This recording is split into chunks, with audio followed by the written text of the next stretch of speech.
when I bought my apes, I had an idea in mind. This is Youssef Drissi. Youssef is a true pioneer, having created the first ever animated NFT TV show, The Red Ape Family, based on the popular characters from the Bored Ape Yacht Club collection. Why a show as an NFT? Because it can help you raise the funds. You can have people from your community to participate in the show. In this conversation, we explore how Youssef came up with the idea for the show and how he built it without having any previous experience in the entertainment industry. I'm gonna go to the Discord of Bored Ape Yacht Club, and some people said, go for it, and some people said you're crazy because it needs a lot of money, which is true. And then some other people were like, well, you can't do it because if someone will do it, it's gonna be the DreamWorks and Pixar and Disney. Please enjoy this conversation with Youssef Drissi.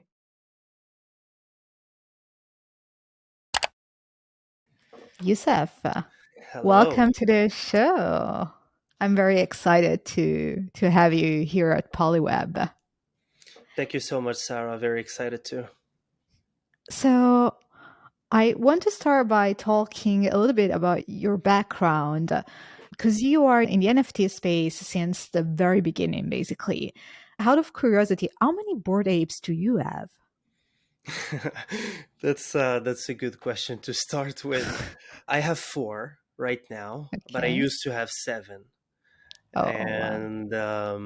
and I got them the same day the project Bored Ape Yacht Club sold out. So, Wow. yeah. Can you tell us, like, for those who don't know about Bored Apes and their story, can you tell us a little bit about that and how did you find out? So later we can get into even like deeper details, but basically that was the days where it wasn't about Twitter Spaces, it was about Clubhouse. So all NFT discussions were happening in Clubhouse.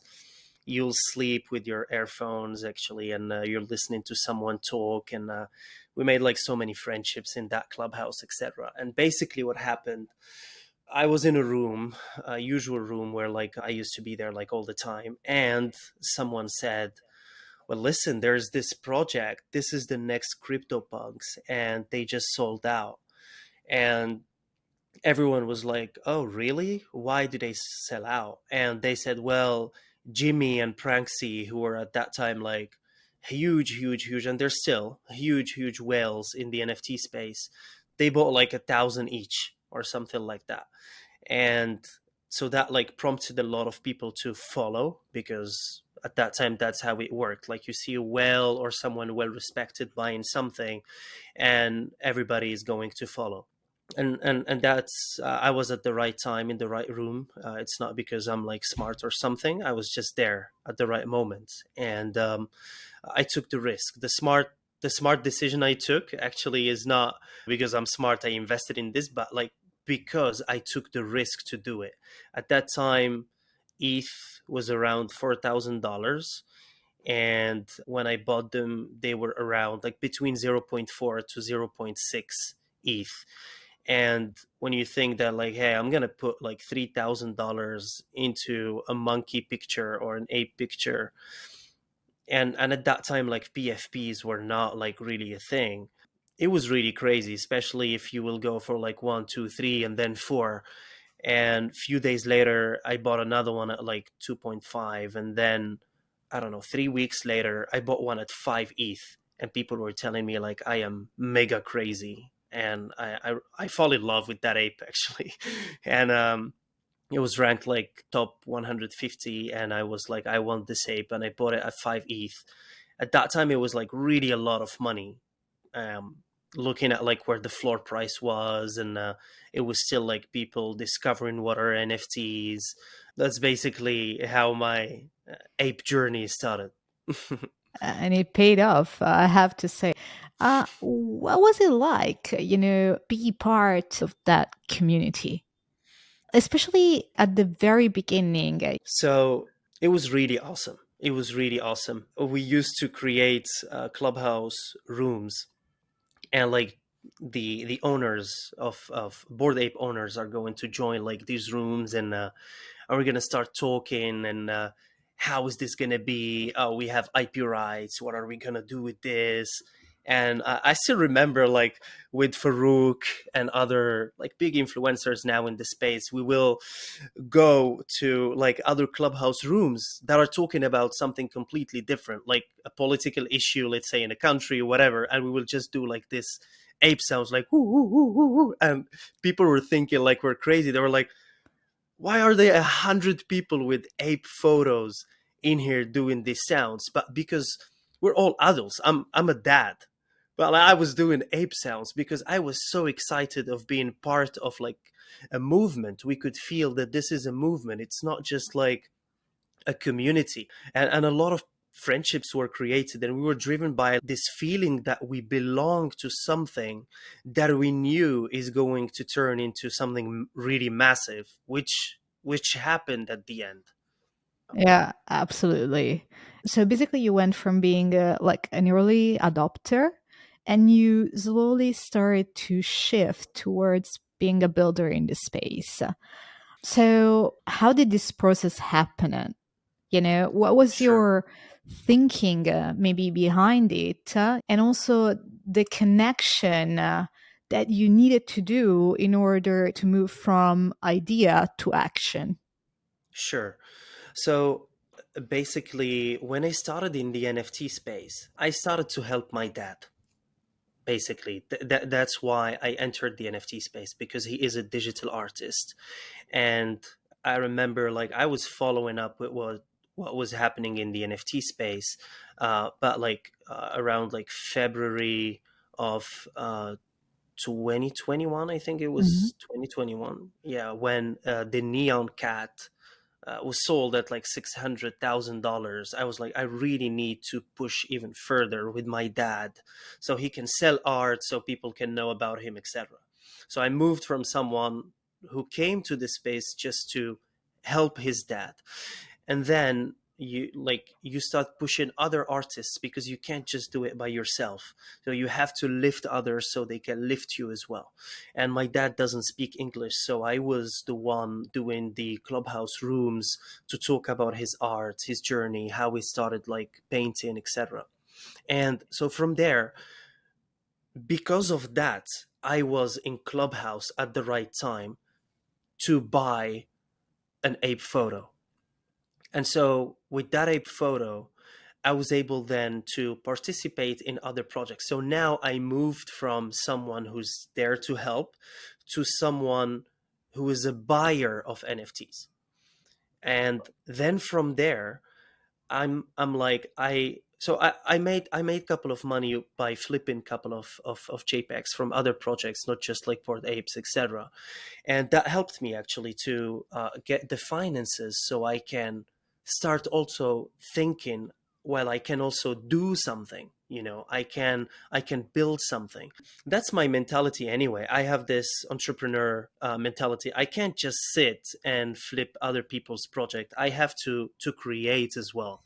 And so I was thinking about a million things, because literally you can do, sky is the limit. You can do anything in this Web3 space, because it's all about creation. It's about creators. And so for me, the shift was really easy, because then I started thinking, I have IP rights of several projects. What can I do with it? I need to do something. And I was seeing a lot of people, like they will just change an ape into another ape. They make a derivative, or like they put it on a t-shirt, or they put it on a mug or something. But for me, it needed to be something else. It needed to be something more powerful, because these apes need to kind of like live really. And that's what started pushing me to think about, there is no way better than a TV show. Even though like I have zero experience in art, zero experience in animation, zero experience whatsoever with creating a TV show. But I'm like, I can do it, because it's doable, and it happened. So yeah, that's how the shift What a happened. TV show. Like, how did that idea came about, you know? So It's not the first thing that comes to mind. true, true. When I was buying my apes, so at that time, a lot of people were buying them to sell them. I wasn't buying them to sell them. I was buying them with a purpose in mind. And that is why when I bought my apes, four of them, I bought them, they were red. I had an idea in mind and I wanted to buy this ape called Chucky, that he is wearing clothes that actually look exactly like Winky, his wife, who, like, she has the same clothes and she's also red. So I'm like, these are going to be husband and wife, but they need kids. And so I went looking for red apes that can look kind of like kids. And I wanted to create the Red Ape family. So I wanted to have a family of red apes. And that's exactly what I went and bought. And then I started thinking, well, these apes can have neighbors. And I went and bought like a male and female white apes. So the idea about a TV show, why a TV show? Because that's the, the, how you can do so much in a TV show. It's not like in Web3, TV shows are not just TV shows. They're platforms for artistic expression. So there's the writer's room, there is the animation, there's the drawing, there's the music, there's like literally everything. And that's what like was kind of like driving me. And I'm like, I'm gonna go to the Discord of Bored Ape Yacht Club. I'm gonna inform the community. I'm gonna tell them this is my idea. And so I went to the Discord and I said, well, I have these four apes, and I've put the image of like four of them. They're all red. And I think someday they're going to be on Disney. And I can find the message. It's there somewhere in that Discord. That was like a year and 3 or 4 months ago. And some people said, go for it. We think that this is awesome. And some people said you're crazy because it needs a lot of money, which is true. It needs a lot of money to create a good TV show. And then some other people were like, well, you can't do it because if someone will do it, it's going to be the DreamWorks and Pixar and Disney who will buy their apes, or like just rent them from someone, or get the rights from someone else and make their own show. Why would you make your own show? And I was saying, because that's what Web3 is about community. It's like, if you guys support me and give me the necessary support so I can do it, I will be able to do it. And yeah, some people were like really awesome, pushed. So people knew about it. So the Twitter account started like getting some traction, etc. And rest is history, as we say. So you had the idea of creating this TV show, and then you started to pitch this idea also inside the community. And you did all of this without any experience, especially in building a TV show. So since Polyweb, it's for builders and entrepreneurs Hmm. in this space. Can you tell us how did you went about creating actually the TV show from zero? Like, what were the steps that you took, and maybe like some of the challenges that you had to overcome? Yeah, it's literally like an iceberg. What people see, the TV show is the tip of the iceberg, but literally what's under the water is is all the challenges, all the fun. Although I would say that there were more challenges than fun. I'm not gonna lie, because it's it is something hard when you don't have experience in that, when your family never like did a TV show before. You're not coming from the film industry or something. I didn't study this. I'm a telecom engineer. That's my background. So it has nothing to do with animation. But when you have the entrepreneur mentality, or when you have the curiosity, you research. How did I enter the NFT space? How did I, like, learn about NFTs, how they work? What is Ethereum? How you get your wallet? Like 2 years ago, getting a wallet wasn't that easy. You can get scammed like in 2 seconds. And that curiosity pushed me towards doing a lot and a lot and a lot of research. For me, it was in the beginning, the way I was thinking about it, it's like, well, I have the apes and I need the script, and then I need someone to animate the script. But actually, it's really not that. It's much more complicated. There are a lot of other steps, like there's the script, there's the storyboard, there's the rigging, there's the character design, there's uh, the voice, the story. When you write the story, you don't write the story about an episode. You have to have, literally, you know what is going to happen from the beginning till the end, why a character is there, what brought him there, and all the background design. I never thought, like, I've never looked at movies and shows the way I'm looking at them right now, because just the background work takes months actually to build, because it's happening somewhere, so you need to draw that city where it's happening, for example. So it's just so much work that I didn't know about. But like, I did my research, and I partnered with people, and so you start asking questions around you, like your network, but also people from Web 2 and Web 3. And one thing will lead to another, and you will find people who are able to help you to make this happen, from a script writer to a musician to a studio that is going to animate this. And we met good people and bad people and really bad people, skilled people and people who are really not skilled at all. So lost a lot of money in the beginning, because like, people will tell you, well, I know how to do this, I can do it. And then like, you pay let's say a percentage, like let's say 10 to 20%, so you can see the work, how it's going to be. And then it turns out to be like really bad, and like, people are not going to reimburse your money until you find who can do it.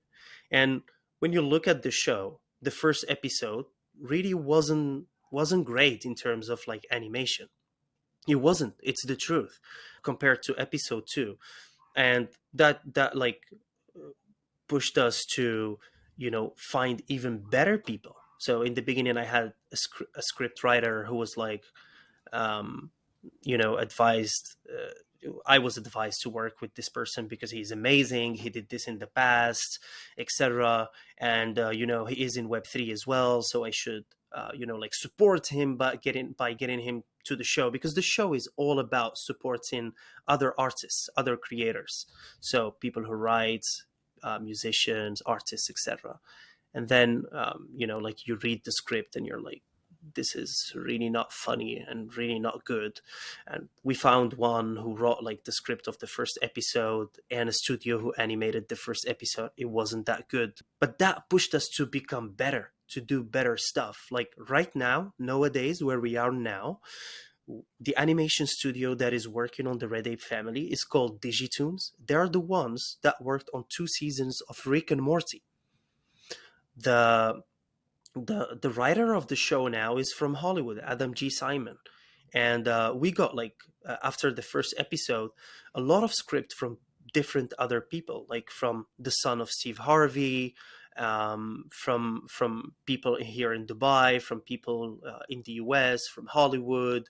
And you read it and you know, no, no, no. And then with Adam, it was obvious that this guy like was really the guy actually to write the scripts of the show.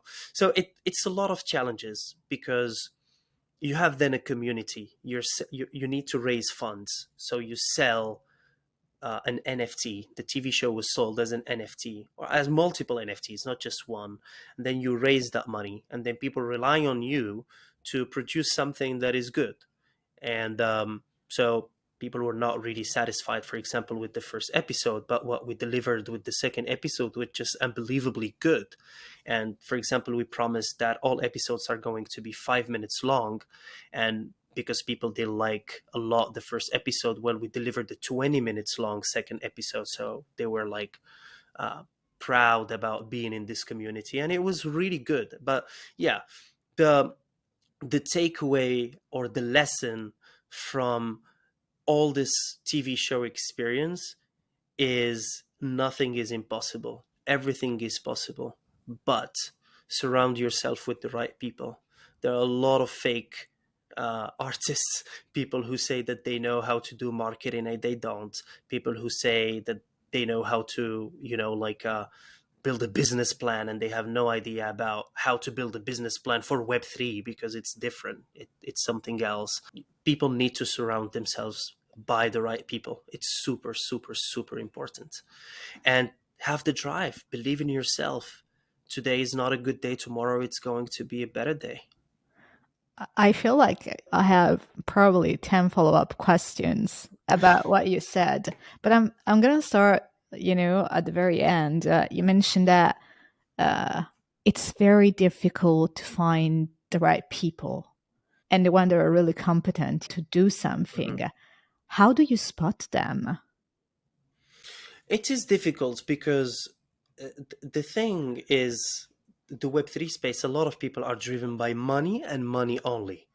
And so people who are driven by money, it's like it's like flies, they will fly around you to try to get something from you. Some people will be interested by your apes. It's like, okay, if I do this and this and this, then give me 50% rights on your ape, blah blah blah, things like this. How you spot them is you have to work with them. You have to put them in, like, you have to test them, like, do it and let me see if you can. And I really believe in this motto that Gary Vee says is hire slow and fire fast, which is like, if you see that that person is not able to do the job, just let him go, and bring someone who is able, take the time in the interview, give him tests, see the quality of the work, and just surround yourself by the right people. I just remember, like, to find the CTO, Eddie, who's the CEO of also of Orkania. To find him, it was crazy. Like, I had to go, like, because at that time it was really hard to find resources. And you will go on Twitter and ask in the community who is able to do a smart contract for me. And someone is like, not someone, a lot of people come and say, yeah, I can build you the smart contract. Well, but you have to give me 20% of the project, of equity in the company, not just like of the mint or something. Give me 50%. Some smart contract, a good developer will spend an hour, maybe, like, tops, like someone who knows how to do it. And people were asking like all this amount of money and equity and NFTs and stuff, until I had to go on LinkedIn and do research and interview. I interviewed Eddie before he joined the team, and now he is part of the business. He is an equity owner of the Red Ape family. And I didn't just work with him on the Red Ape family, on other projects as well. Because once you find the right people, you have to keep them with you and they have to keep you with them, because then that's the team that works on things. That's the team of builders, because nothing can be done with one person. It's impossible, just impossible. Anyone who says that he is going to build something by himself only, he's just fooling himself, honestly. And so, like, coming back to that, and at the very beginning, what were the tasks you took on versus the one that you outsourced, that you knew, I need to find someone else to do this for me? To build an NFT project in general. So the simplest NFT project is like a PFP one that is like normal, or like, let's say the art is computer generated or something like this. Let's forget about the artistic side of creating a TV show. It's just crazy.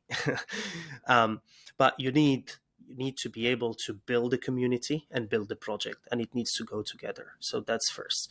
And when you think about building a project, then you have the art side. You have, for example, let's say the website. You have Discord. You have the smart contract.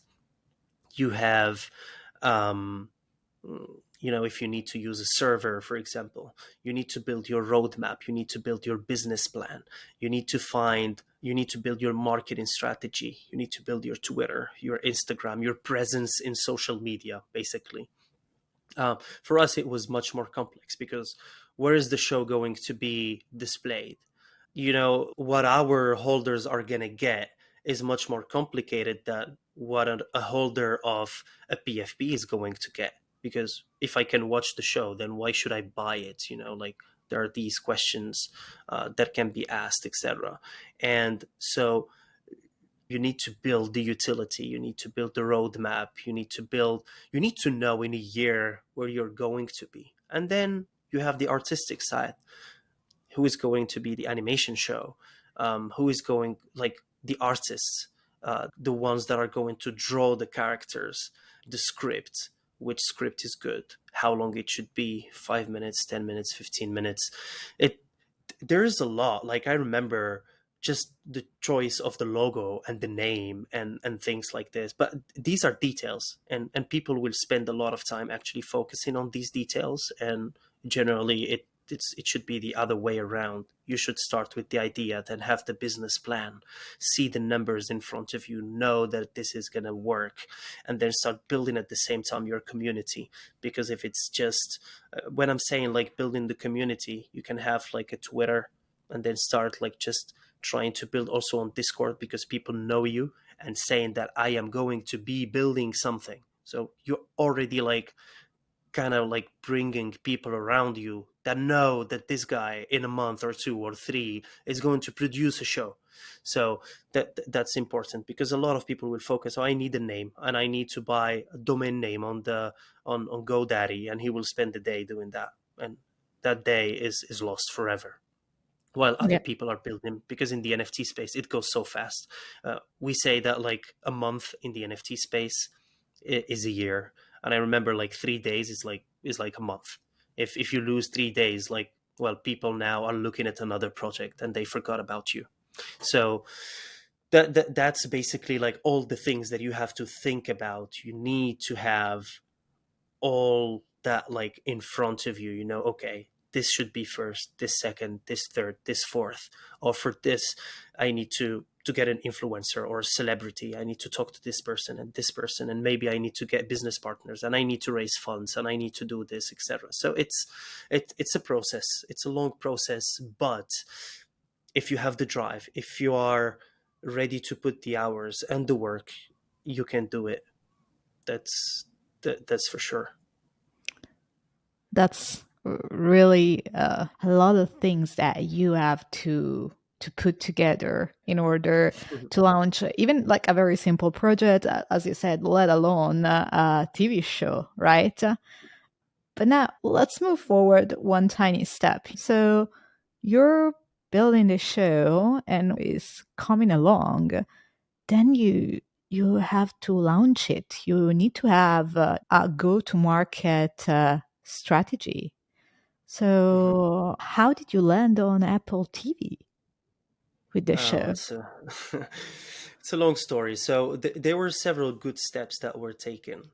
Some things did work out, some others didn't work out. So one of the things that didn't work out is like we got in contact with the team of Gary Vee, who were very interested with the project, and they said that this is something that Gary definitely would love actually to participate in, maybe like have him as a character in the show, or have his ape or his voice or something. But then like when the first episode came in, and I think they saw the animation style, and they were like, okay, we will wait a little bit until we see how this is going to be. But there are other things that work out. So we partnered with 2 Chains, and that like got us a lot of visibility at that time. The go-to strategy of all NFT projects was about, I need to get influencers, good ones, and celebrities. That was selling out projects. But for us, it wasn't about, because I'm going back to your question, how I ended up in Apple TV. For me, it wasn't about, I need celebrities so I can sell and make money or raise money or anything around money. For me, it was about, I want people to see this. I, I want my holders to be able to say, well, I hold something that is on Apple TV. And so we contacted a lot of companies that are specialized in content distribution, etc. And you do like hundreds of meetings, and some people will like ask you to give them exclusive rights on the show, to give them like a percentage on the royalties and things like that, until we found Alter TV. And Alter TV, it's a platform. They're based in Canada, and Alter TV, they're connected to Apple TV, and through their app, you can actually access on Apple TV. You can access the Red Ape Family. So that's basically how it worked and how we were able to get there.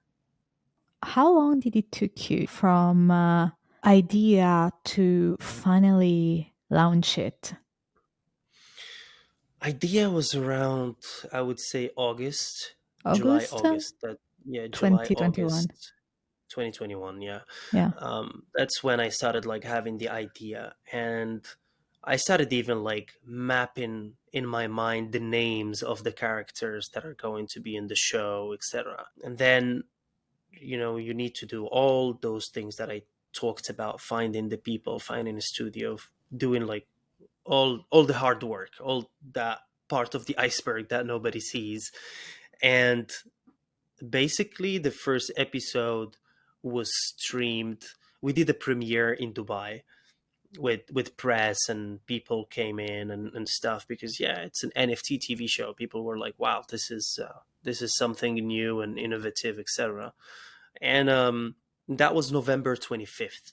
So you can see that there are a few months that we needed, actually, so we can work on this. And there is also the artistic side. You have to draw, you have to write the script, you have to do the voice recording of the voice actors, find the voice actors, interview them, etc. So yeah, the first episode was streamed on November 25th. So it's going to be almost 1 year old. It's But 11 months old now. but from idea to actually airing the first show, that was lightning fast. It was fast. But again, that's Web3. You have to be fast. If you don't do it, then someone else is going to do it before you. The funny thing, till today, nobody has made a TV show with apes. And that takes me to one of the mistakes, I would say, and I would encourage everyone and every creator not to make, which is, you have the impression that someone else is going to do it, and you need to go fast, and you need to, oh, we need to do this, and you end up like sleeping 2 hours a night or not sleeping at all. And a lot of, I'm not gonna lie, like some of my team members had burnouts. I did have a burnout as well. I did, like after the mint of the third episode, it was just too much. I wasn't able to, like to think. My brain was like, I need to rest. You want to do all this, but I need to rest. That was like the answer from my brain. And my advice to people, because look, till today, there's no other TV show with apes. And I was thinking almost a year ago that if I don't do it in November 25th, somebody is going to do it like on November 26th. And that's a mistake, because even if someone is going to do it, then fine. There's BoJack and there are The Simpsons. Everybody can live, actually. The pie is so big, everybody can have a share, and but you want to be like the first. Oh, I want to be the first one. But yeah, but that will take you to make mistakes, because you want to go so fast. It will make you partner with the wrong people, because someone will tell you, I can do this, and then that person cannot deliver, or will deliver something that is not really good, the quality is not really good, etc. So my advice, take your time and do it right from the get-go, because the first impression is very important. I would have preferred to wait 2 other months or 3 other months and have the first episode with the same quality as the second one, because that would be the first impression of people. They'll be like, these guys nailed it from the get-go. But at the same time, if you don't make these mistakes, you don't learn a lot of other things. And that's also very important in the journey of any entrepreneur. So yeah. In Web2 people like kind of think that imperfect but fast beats perfect but slow any other day, and that if you can learn from the first experiment, then that's more valuable, actually. It is So more valuable. Honestly, it pushed us, for example, to get to someone like Digitunes, to the guys who made Rick and Morty. Well, if it would have been like, not that perfect, but like people were like, yeah, okay, it's good, and you guys, oh yeah, you did it first, etc. Well, maybe we would have continued with that not that good style, but now we have this very good style, and that's for me very important. When I watch my show, I want to be proud of my show. I want to look at it and be like, well, this looks really good. I want the holders and people who collected my NFTs to be like, well, we have something that looks good, that has value. So yeah, that's the thought process, I would say, behind speed and quality. so I feel like, this is kind of the question of the questions of this episode. Uh, because the Red Ape Family is really a pioneering show, right? It's the first of its kind. Mhm. So, can you tell us how an NFT show is different from creating a normal TV show? Where is Mhm. the innovation? What should Sure. people look closer into? This is the question of the questions, because this is the exciting part. For me, when I look at it, I look at the technology. For me, the technology is very important. What is the technology doing? Are we solving any challenges that the world population is having? Are we like creating something that nobody has done, but it is serving a purpose? Having a TV show as an NFT, it's not serving a purpose, let's be honest, but it's an entertainment. Like people can sit and entertain and get out of the reality of the world, so you can enjoy your time watching something. Um, but when you look at what we are doing, it's not about having a TV show as an NFT. Where is the innovation? That's not the innovation. I can take this video that we are making, you and I now, and turn it into an NFT and be like, let's sell this. So it's doable. It's very easy, actually. It's super straightforward and easy. And OpenSea has made it like even easier. Like you don't even need a smart contract or anything. You can just go and create a collection and do it. The innovation is, why is this different from what other Web 2 companies or studios are doing? The difference is the community and the way you raise funds actually to fund the show. But also, because this community raised that money to fund the show, they have a say in the show. So we have the writer's room where people can give ideas, and our writer can look at these ideas and be like, I like this idea, I will put it in the show. People who have other NFTs, we do like a casting, and they can have their NFTs, and it happened. It's in episode 2. They can have their NFTs inside the show. There's also other thing, and we see this in the first and second episode. We encourage artists to have their art inside our show. So artists that are, like they don't have a voice, nobody knows about them, etc., but they're part of our community. They'll be like, well, they will post actually their art, and we will vote, and it would be like, we like this, and we will have like a frame in a room or something, and you will see the art of that person inside the episode. We invite musicians as well. So for example, the intro of the Red Ape Family is made by a rapper in the UK that nobody knows about, and people love that song. And so we're giving voice to artists that nobody knows about, to encourage them actually to continue in that artistic journey and adventure that they're having right now. And there's also the fact that this is changing the way shows are made. So there are a lot of shows out there, and they get canceled because there is no budget for it. So like I don't know, like Netflix or Amazon Prime will be like, well, there a lot of people are watching other stuff. They're not interested in this show. Well, we still have, I don't know, like 3 million viewers. Yeah, but that's not enough. It's not converting a lot.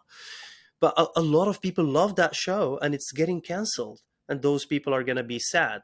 But what if that show is turned into NFTs, split into like 10,000 NFTs, and everyone is going to put like, I don't know, $500 or like $1,000 or even like $10, I don't know, but like raise money so that show can continue.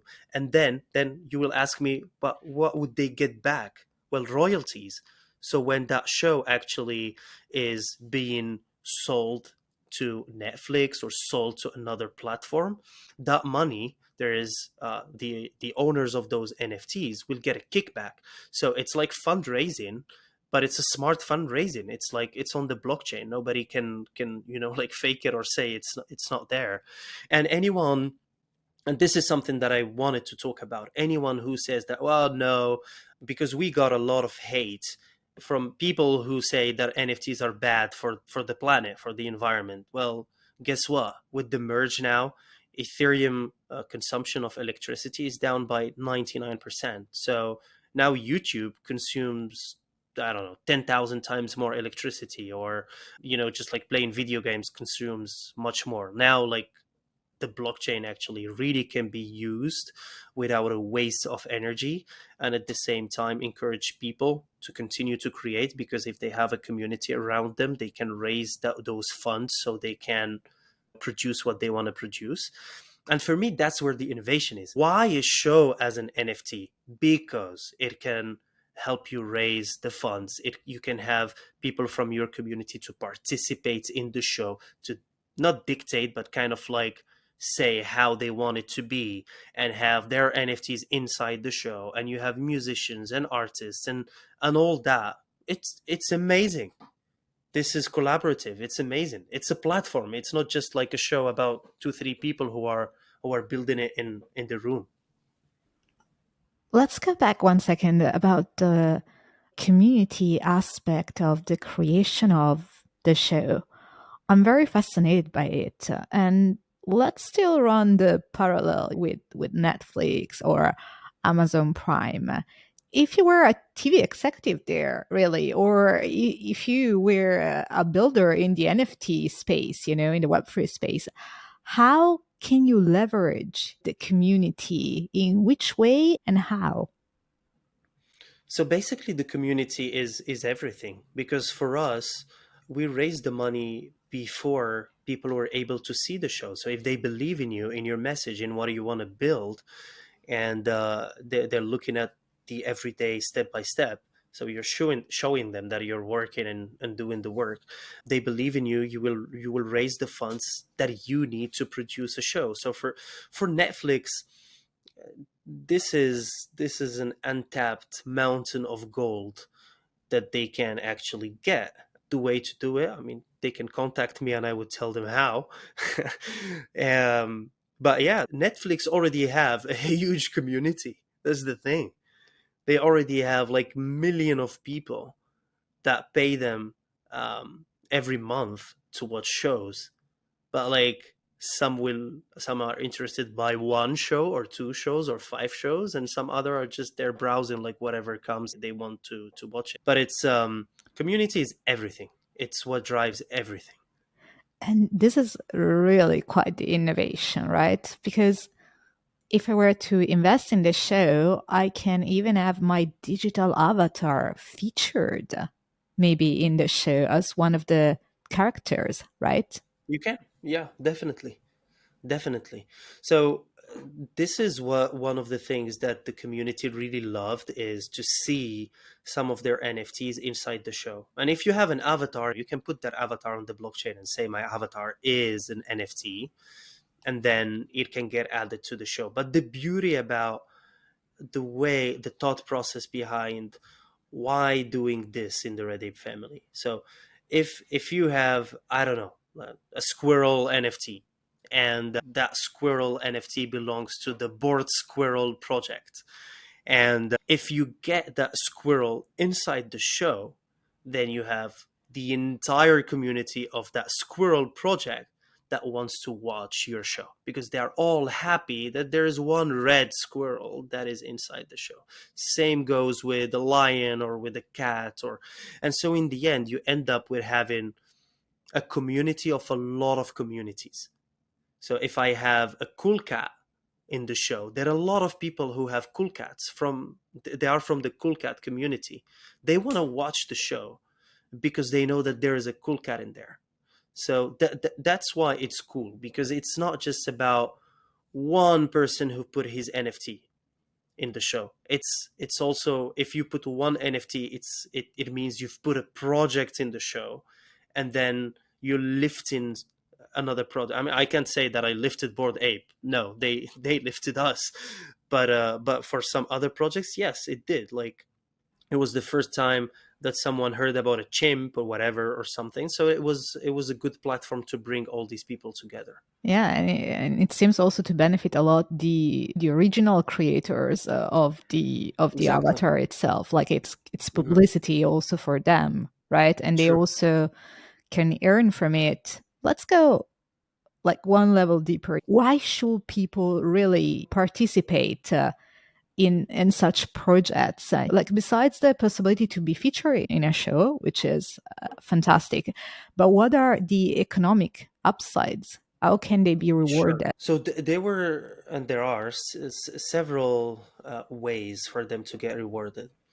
I will start with the easiest one, which is if your NFT gets in a show, then that NFT becomes an actor, that NFT gains value, that you can use that NFT in something else. I don't know. If you have a red lion, then that lion might be like commissioned by McDonald's to do a commercial for them or something. So you move from an NFT to an actor. Now you have like a presence in Web 2 and Web 3 at the same time.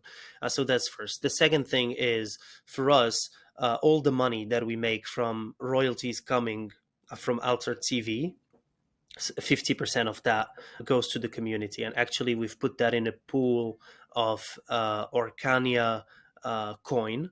And when people stake our NFT, they get that kickback actually, because you have to be smart about it. You could just like give money to people, otherwise your NFT is a security, and then you're like breaking the law, and you need to be very careful on the way you reward people. And so that's the way like we've did it. Like, you stake one of your episodes, and then you will get as a reward, because of that staking, coins or Kanye coins. And then those coins, you can go and sell them for US dollars. That's basically that money, that all that money is coming from royalties that we're making, let's say from YouTube or from Alter TV or from Apple TV, and all these things. So that's also super important. One of the things that we're going to introduce, so maybe this is a good platform to announce it, which is, so when if we want to turn our holders into like salespeople for us, which means, so if you, Sarah, for example, have a Red Ape Family NFT, you can go and I don't know, like talk to Massimo Dutti, for example, and you say, hey, Youssef, Massimo Dutti is interested to have their clothes inside the show.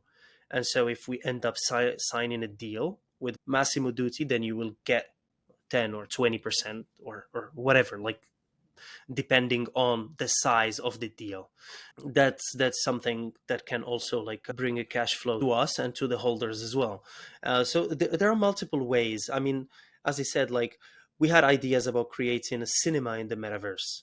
And so that cinema is going to be used so people can come and watch the Red Ape Family, but not just the Red Ape Family, that we will end up like signing with other shows, and that's going to happen in that cinema. And so we put like plots in the sandbox. Like, we spent 25 ETH on that, because it was like 4 plots altogether. That time ETH was like, I don't know, $4,000, so it's like 100K. um we still have them, we still have the plots, but like, we were thinking about all these ways that our holders can generate money. So if that cinema works, people will buy tickets to enter to watch something, and then part of that money is going to go back to our community, etc. So there was a very big like, let's say, thought process about how you will reward the people who are believing in you, because they are raising money to make the show, but they need to get something in return. And that's basically how they get things in return. And now we're doing it through staking. That's really fantastic. Uh, I'm actually very surprised that I I don't know of any other project such as yours that it's still like one of a kind. What do you think are the untapped opportunity here in this space, especially in the entertainment space? The entertainment space is it's limitless. It's limitless. Like you can think about music, you can think about cinema, you can think about literally anything. So, for example, a musician who is not like really well known, he can partner with an artist. They can make NFTs, and he can sell his music. Instead of like giving his rights to a label, he can actually raise money through NFTs and have a community around him, etc. And if that musician becomes like so famous, like imagine what is then the price of that NFT. It's going to soar and grow like really a lot. And what these people are going to get, well, like part of the royalties, they can get other utilities like, okay, I don't know, like get like free merch, meet the artist, free tickets to go to his concerts, etc. And there's a lot of advertising opportunities. Like in our show, for example, we had our apes to wear Diesel. It was good for us and for Diesel because it gives like visibility to that Diesel is about Web3 now, that they're really interested, and they are actually. Diesel is crazy about Web3, crazy about NFTs, metaverse, and they're doing a lot for the space. And for us, it was also good visibility. It's like you have your apes wearing Diesel clothes in the show. So there's a lot of advertising opportunities as well. So you can have in-show advertising, product placement, etc., and you can, like leverage all that. And anyone who wants to create in the entertainment industry, like sky is the limit. Just needs to sit and think, well, how can I reward my community? What should be, the utility that I should give to my community? And literally everything can be done. We can like find old shows, and it will be a reborn for them. Do you know that like Casa de Papel, the very Yeah. famous show, Money Heist, I think in Money Heist, English. exactly. Money Heist. Money Heist was sold to Netflix, I think, for €1 or something like that, because the show Really? was yeah the show was dying. They didn't have money to continue it, etc. I So had no idea. imagine if that masterpiece of a show could have raised money through NFTs. Imagine the people.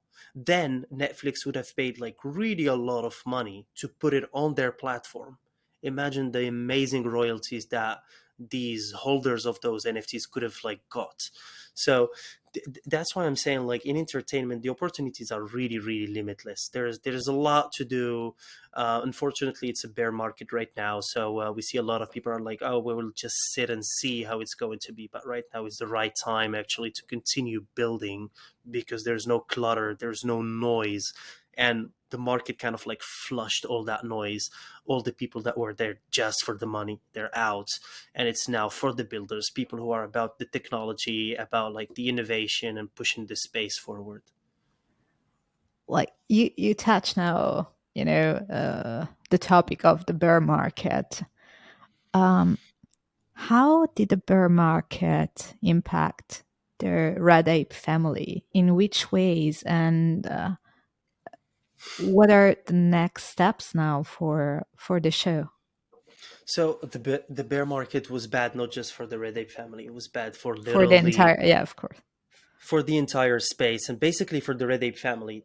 And people need to be smart about this if they want to do something similar, which is we pay our artists, our contracts, the visas that we have for people, like literally everything. We pay it in USD.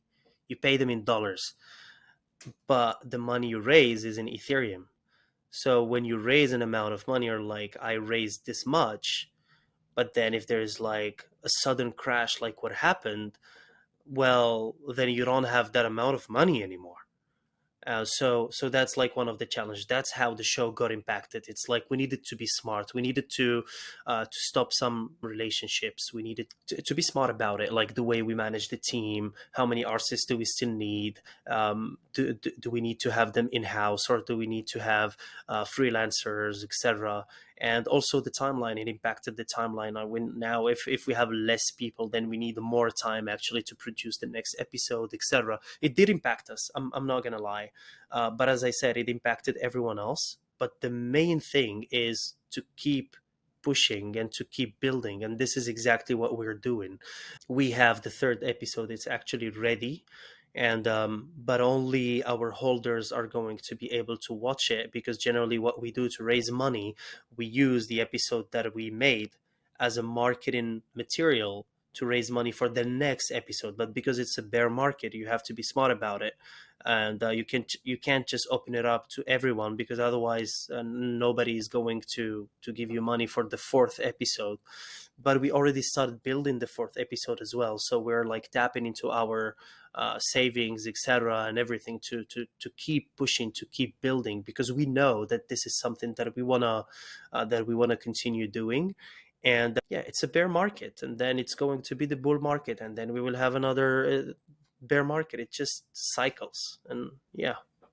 How long does it take to, fundraise for this episode? And do you do it every time? Like you air an episode and then that's it. And then you fundraise. Like, what's this process like?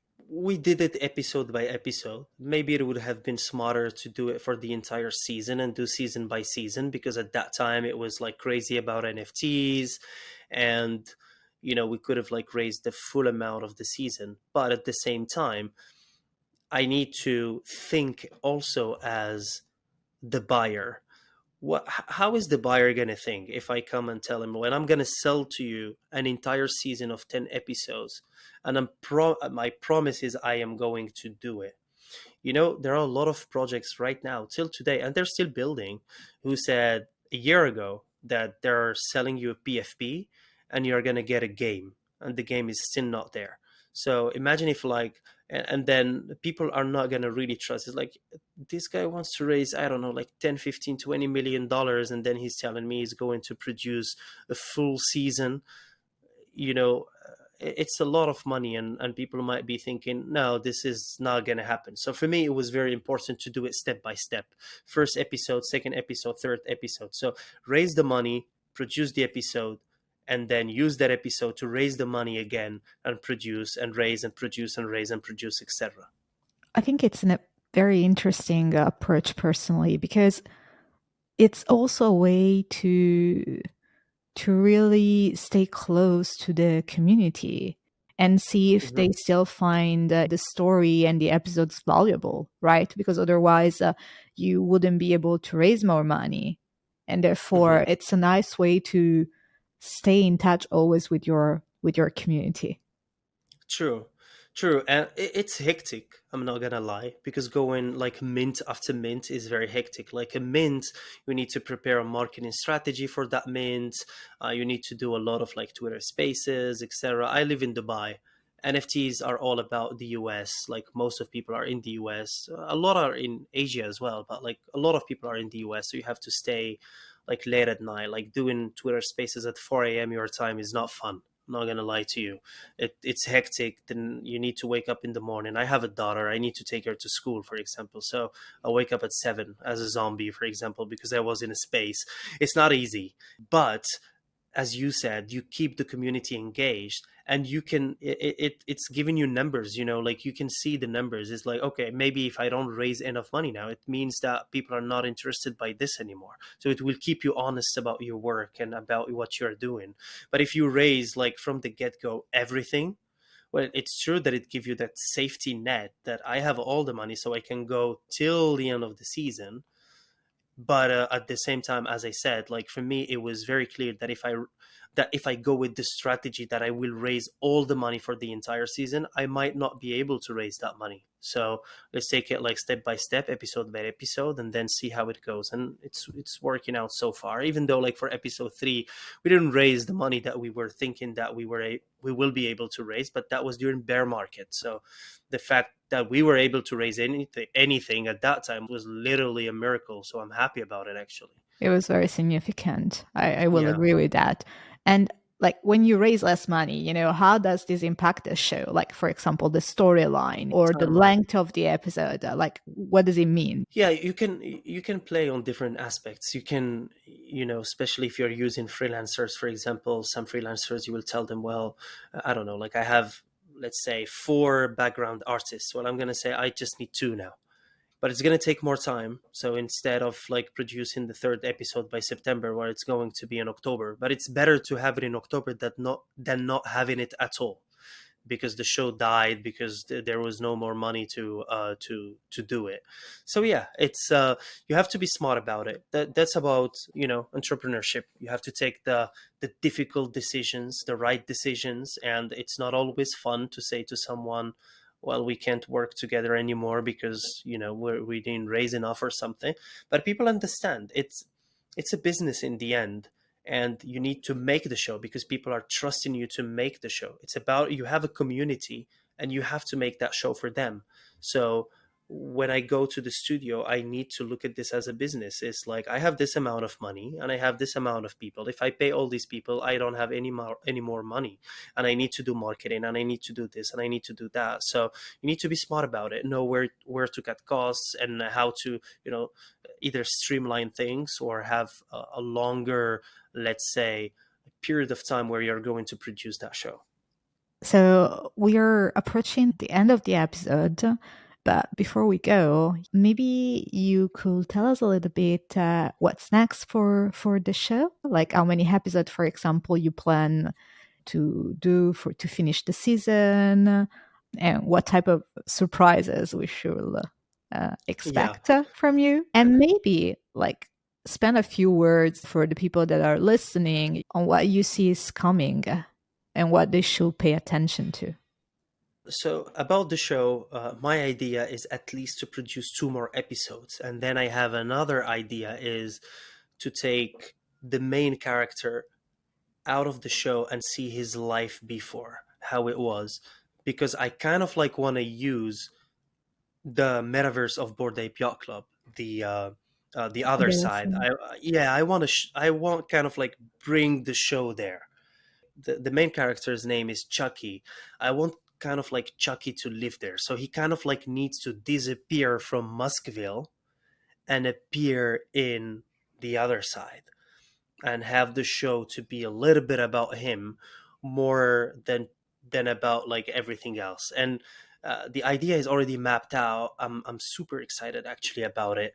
With the producer and the director of the show, we already started talking about it with the script writer as well, about how to kind of like make a show from the show, and continue like with something so exciting, because the NFT space is changing. You have new projects. The other side is amazing. So you have like all this kind of like metaverse gaming atmosphere, and you will see all these different like words inside that metaverse, because it's different. You have like volcanic kind of like area, and you have, I don't know, like desertic area, etc. I kind of like want to take the show in there.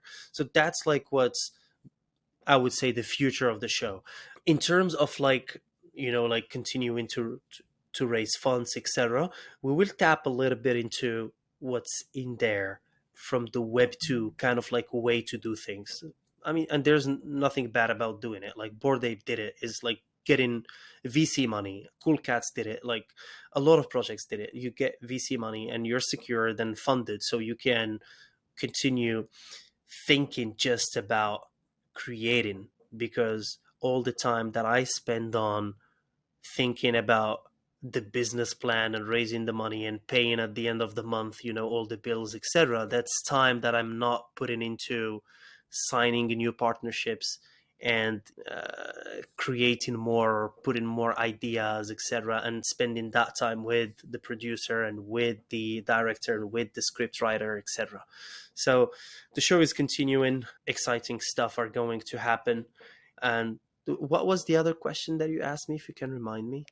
Yeah, I mean, for those who are listening right now that are interested in your story and making Hmm. something in the entertainment industry specifically, right? What would you say should be the thing that they should focus on? as a first thing? Like, let's say I have an idea to do something in the entertainment space. Okay, what is the first thing that I literally should start doing from now? If they have the technology, let's say NFT, blockchain knowledge, then it's good, and they can. And I'm gonna say what they should start doing. If they don't, that's what they should focus on, is like learning, learning, and learning. Like the 1,000 hours that they have to do on research and to learn, they have to do that. If people have that knowledge, there's a lot to be done. Like really, really a lot to be done. You can rent your IP rights. You can use your NFT to be, I don't know, an influencer. You can have an NFT influencer. An ape is going to become an influencer, for example, and he will be well known and things like that. You have music, of course, and we already saw how Eminem and Snoop Dogg are using their NFTs to make video clips now. For me, that's just amazing. It's good. It's like pushing the boundaries of the space. People should focus on what works. You can see what works and add to it. For me, this is very important. You don't need to reinvent everything from scratch. You can look at what is already working and be like, well, I need to focus. So what are the challenges of this business that is already working? Okay, they have this challenge and this challenge and this challenge, and I can improve that and make that even better and add something to it. But again, surround yourself with the right people. That's super, super, super important. Take the time to build your team, a good team around you. That's going to pay off in the end. That's the most important thing. You have to have a good environment. A toxic environment is not good to start a business. And you need to surround yourself by doers, people who can do, by other people who also embrace the way you think, but they should not like look at you as a yes man people. Like whatever I say, they'll be like, yeah, that's good. No, if it's not good, they should tell you. So that's also super important. And for me, if someone has an idea, he should start by researching, of course, that area, entertainment, how it works, the amount of money needed, and a lot of other things related to building a business plan, building a team, managing a team, etc. Youssef, thank you very much for being here today. I feel like you've given some invaluable advice, and in your story is just like unique. Thank you So so much. Appreciate it. thank you very much for being here. And for those who are listening, we'll see you in the next episode. Thank you, Sarah. Bye. Bye. That's all from today's episode. Thank you so much for watching or listening. If you find this episode valuable, you can subscribe to our YouTube channel or to the Polyweb podcast on Spotify, Apple, or your favorite podcast app. It will be fantastic if you could leave us a rating, a review, or a comment, as this really helps other listeners find the show. All the resources mentioned in this episode will be linked in the description and in the show notes. See you on the next episode.